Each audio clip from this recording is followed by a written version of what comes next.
Martin Bakole combat oya bundaki na Arabie Saoudite azwaka 3 millions de livres sterling na répétaka 3 millions de livres sterling eza une affaire ba 4 millions de dollars échangé via Martin Bakole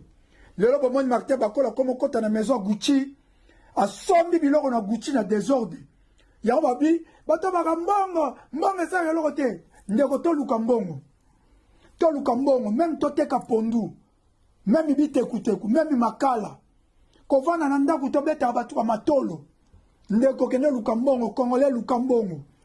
même koteka makala lukambongo sala économie ata mboka eza kokufa sala économie bombaka mbongo na banki ozana mbongo ke kosomba makala na ona bandundu oye nango okesomba masangu no na bumba na Équateur oye nango okesomba bafufu na bakongo ndeko to lukambongo mbongo eza très important na vie oto za nango na se eza très important mais koluka mbongo na kisi te koluka mbongo na deux fois te luka mbongo na mutoki na yo na suera mutoki na yo parce que nzamba lobi mutakolia na mutoki no bose dire teka makala teka ndunda sala bilanga tika kotelema na bakwepa pamba pa masole zanga tina luka mbongo ndeko tala Bakole vie changer pour la mbongo wana zwaki plus de 4 millions 5 millions de dollars ya combat na Arabie Saoudite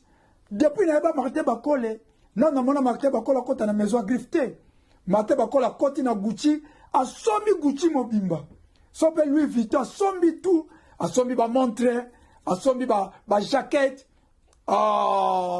Martin Bakole vie changer peli susu na zabilo nini première fois na moni Martin Bakole s'entraîner lokola ba Joshua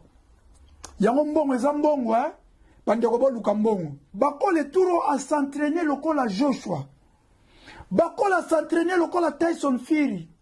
Bakole a s'entraîner lokola Deontay Wilder pourquoi Bakole a sala entraînement moko ya mbongo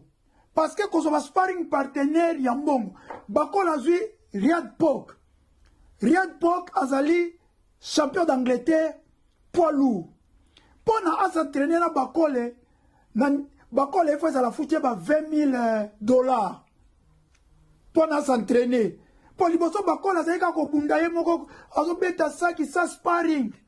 mais Bakole tour azu ba sparring partenaire amemi même entraîneur ne ya Kinshasa aye poto mbongo ndeko boluka mbongo